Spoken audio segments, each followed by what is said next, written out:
bem-vindo, bem-vinda para a leitura, continuidade da leitura do capítulo 4 do livro Amor 2.0, da Bárbara Fredrickson.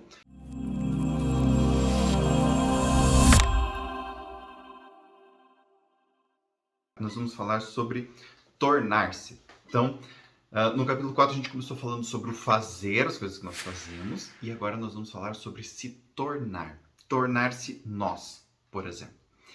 Esse é um ponto que eu sempre falo, sempre bato na tecla, que relacionamento não é eu mais você. Eu mais um outro eu não faz uma relação.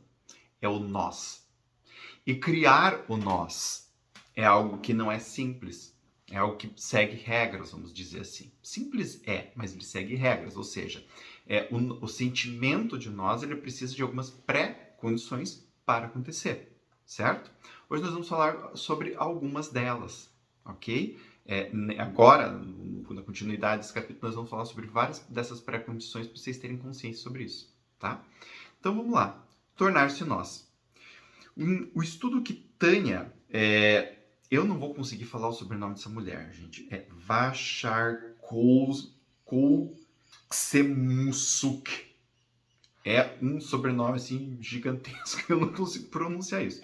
Mas enfim, o estudo que a Tânia, conduziu com a autora aqui, descrito anteriormente, nos mostra que quando os relacionamentos estão em um estágio inicial, duas pessoas começam não só a compartilhar suas emoções, mas também seus movimentos. Então, seguindo esta lógica, algumas escolhas para um primeiro encontro são melhores que outras. Dançar ou fazer canoagem, desde que cada um assuma um remo, podem ser apostas melhores para gerar uma ligação do que simplesmente assistir um filme ou jantar juntos. Já entenderam, né? Na nossa sociedade, hoje, a maior parte dos dates são marcados em bar para bater papo e ficar comendo, né? Agora, a intimidade, ela precisa desse caráter físico. A sincronia de movimentos, gente, nos diz muito sobre o outro. Por quê? Porque boa parte do tempo ela vai ser espontânea. Então, o que acontece? Se eu estou num date onde está o movimento, né? E o movimento é um dos fatores principais, instintivamente a gente percebe o quão disponível essa pessoa está, o quanto que ela está olhando para mim, o quanto que ela está olhando para ela, o quanto que essa pessoa está disponível para me proteger caso aconteça algum problema, o quanto que eu estou disponível para proteger ela caso aconteça algum problema, enfim. Movimento é tudo, tá? Quando a gente está falando de ligação e conexão.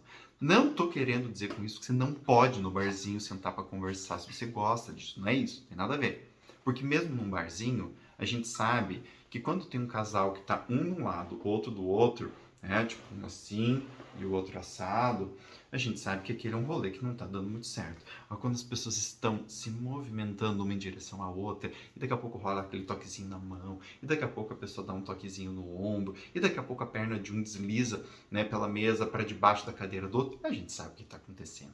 Né? Tudo bem. Então, dando continuidade aqui. Envolver-se juntos em uma atividade boba e infantil, na verdade, aprofundou sentimentos amorosos e reforçou as ligações, mesmo em relacionamentos íntimos de longa data. Casais que regularmente fazem atividades novas e empolgantes juntos, ou mesmo bobas, vivem casamentos de melhor qualidade. Estudos com casais mostram que se o sentimento de amor vem em seguida ou não, depende muito de como você responde às expressões positivas do parceiro. Você se inclina ou se afasta. A expressão de positividade de outra pessoa, dessa perspectiva, pode ser vista como um convite para conexão e amor. Se você atender este convite, a ressonância de positividade que vem em seguida irá nutrir ambos. Duas maneiras de fortalecer seus relacionamentos íntimos, portanto, são levar suas próprias boas notícias para compartilhar em casa e celebrar as boas notícias de seu parceiro.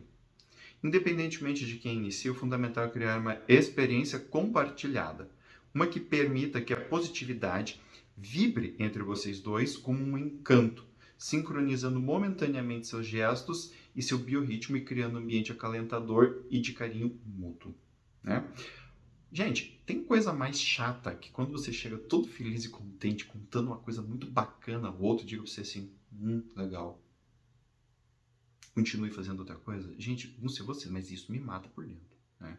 Se eu chego com uma notícia boa, né, eu não quero que a pessoa finja que está feliz. Eu quero ver se ela realmente está feliz, né?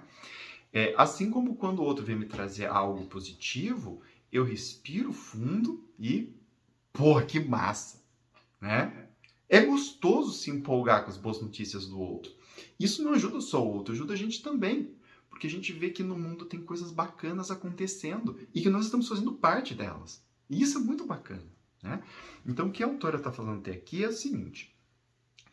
Um ponto é trazer o movimento. Tornar-se nós envolve movimento. Estar em contato com os movimentos um do outro. 2. Trazer a positividade, trazer coisas boas para a relação. E 3. Inclinar-se na direção disto.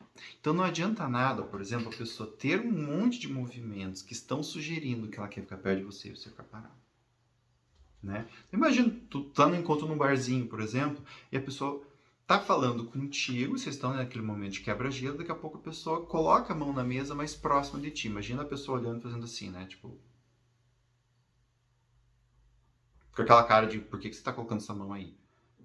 Né? E isso já dá aquela assim, ok, desculpa por colocar a mão aí, a pessoa já coloca a mão embaixo do sovaco, né? Porque fica aquele climão, né? Então, a resposta que nós damos aos movimentos do outro é tão importante quanto o movimento em si. Porque é esta resposta que vai abrir a porta ou fechar a porta para a continuidade. Tá? Muito bem. O roteiro, aqui ela está falando sobre a questão da gratidão, né? O roteiro para a gratidão envolve tanto um benefício, um ato de gentileza, como um benfeitor, uma pessoa gentil por trás do ato de gentileza. Feito corretamente, expressar gratidão pela gentileza de seu parceiro pode se tornar um ato de gentileza em seu retorno. Um que demonstra que você viu e apreciou as ações de seu parceiro ou parceira, bem como suas qualidades inspiradoras. Tá? Como sabemos que esta é a melhor maneira de demonstrar gratidão? Porque comparadas às expressões que se focam somente nos benefícios, as que também se focam nos benfeitores fazem a pessoa que ouve o agradecimento se sentir compreendida, cuidada e reconhecida. Por que nós estamos falando de gratidão? Porque quando a gente está fazendo esses movimentos, é comum, no ato de tornar-se nós, que um faça coisas pelo outro. Né? E se eu só, obrigado pelo livro, eu adoro este livro. Né? Ou quando eu me direciono à pessoa também, e deixo o livro um pouco de lado, e fico com ela, agradecendo a ela e me movimentando em direção a ela, isso faz com que a gente crie uma ressonância muito maior de positividade. Tá? Então, gente, esse daqui é buscar tornar-se nós. Agora, a gente também, hoje eu também vou trazer algo que é tornar-se resiliente. Por que isso é importante para um casamento? Então, pessoas resilientes são emocionalmente ágeis. Elas não se blindam. Elas não se blindam contra a negatividade, nem ficam chafurdando nela. Por que eu dei essa ênfase no não se blindam? Porque hoje em dia está se auê de me blindar contra. Né? Então, pessoas emocionalmente resilientes e ágeis não se blindam. Elas reagem de forma eficaz. Isso é que é ser uma pessoa resiliente. Tá? Isso permite que elas calibrem facilmente suas reações às circunstâncias, dando a elas uma resposta emocional adequada, nem exagerada, nem insensível. Quando as circunstâncias pedem, elas podem chegar a chorar ou ficar abaladas. Elas não se defendem de sentimentos ruins, difíceis como esses, no entanto, também não chegam a ficar identificadas com eles. Né? A agilidade das pessoas resilientes vem de doses de positividade. As pessoas resilientes acabam percebendo e apreciando a vida em um contexto maior, o que lhes possibilita responder aos transtornos emocionais com mais perspectiva, flexibilidade e graça. No contexto de um sistema emocional sadio, ser resiliente é algo normal, é algo padrão. Né? Também sabemos que o nível de resiliência das pessoas não é gravado em pedra ou no DNA. Ele pode ser melhorado por meio da experiência e treinamento. Tá? Resiliência não se origina apenas de emoções positivas. Ela tem origem também da ressonância de positividade. Então, o que esse rolê todo até aqui? Falando que resiliência, uma das características mais importantes é que pessoas resilientes têm momentos de emoções positivas. Elas vivem bastante emoções positivas. Por que isso é importante? Porque quando ela entra na dor, ela entra na dor. ela não fica blindada contra a dor, né? Ela não é aquela pessoa que evita situações negativas. Ela entra nisto, tá? Ela mergulha. Só que como ela tem essa experiência do outro lado de emoções positivas, ela vê isso como uma experiência negativa. E ela sabe que existem experiências positivas. Então isso dá para ela essa flexibilidade. É como, por exemplo, eu me lembro de um empresário judeu que veio para o Brasil, não me lembro o nome dele agora, mas eu me lembro que eles estavam querendo montar uma empresa e daí eles trouxeram muitas pessoas lá de Israel para trabalhar aqui, né, que tinham vivido a Segunda Guerra e tal. E quando ele foi entrevistado, perguntaram para ele por que ele não escolhia empresários brasileiros. Ele falou assim, os empresários brasileiros têm muito, na época, né, isso já faz tempo, que muitas pessoas tinham medo de quebrar. E eles não queriam pessoas que tinham medo de quebrar. Eles queriam pessoas que já tinham quebrado. Por quê? Porque essas pessoas que já tinham quebrado, né, viveram uma vida boa, quebraram e se reergueram, eram pessoas que tinham essa agilidade, essa flexibilidade, né? Então, a pessoa com resiliência vive essas emoções positivas que funcionam mais ou menos desta maneira. Se eu quebrar, eu sei que tem um jeito de sair daqui e voltar para cá. É isso o que faz ela se tornar resiliente. Não é ela evitar o negativo ou estar blindada contra o negativo. Na verdade, isso só faz ela ficar mais ansiosa, tá? Então, dentro de um contexto do amor, como é que isso vai se aplicar? Vamos ver.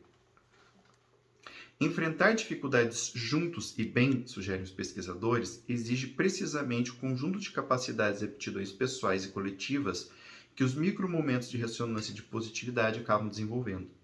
Resiliência social se torna algo muito mais provável quando você e aqueles que compartilham o mesmo destino são capazes de e são motivados para se conectar um com o outro.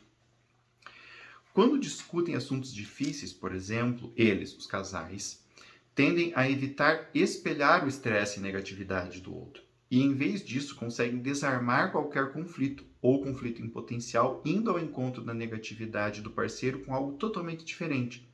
Normalmente fazendo um comentário ou gesto carinhoso, seguro ou divertido que abre espaço para reflexão. Você pode depositar no banco a ressonância de positividade e sacar mais tarde, porque as experiências momentâneas de amor e outras emoções positivas desenvolvem capacidades e aptidões. A ressonância de positividade que você cria em certos momentos, em certos relacionamentos, podem desenvolver capacidades e aptidões, valores, crenças e habilidades, que irão ajudar a superar todo tipo de aborrecimentos e dificuldades sociais. Então, significa o quê? Quando um casal vive momentos bons, cria essa ressonância de positividade e está passando por um momento difícil, ele tem essa resiliência. Então, às vezes a pessoa está aqui, está triste, está puta, está chateada, daqui a pouco o outro lembra a pessoa de um momento positivo que elas viveram juntas. Ou lembra de uma situação gostosa, bacana. Isso dá uma amenizada. Essa amenizada tira um pouco a pessoa da dor no sentido de que, né, abre um pouco a perspectiva. E essa pequena abertura ajuda na resolução de problemas. Então, tornar-se resiliente com o outro significa criar esses momentos positivos. Por quê? Porque eles vão ser necessários. Lembrando o Gottman, não estamos falando aqui dele, mas lembrando o Gottman, né? Ele fala que todo casamento tem problemas que não são solucionáveis. Isso significa o quê? Que o amor da tua vida vai ser uma pessoa que vai te trazer um problema, que vai te chatear e nunca vai ser resolvido. Então, quando a gente tem momentos positivos, o que acontece? Nesses momentos de problemas, desses ou de qualquer outro problema, essa ressonância nos ajuda. É como se a gente tivesse literalmente saldo no banco.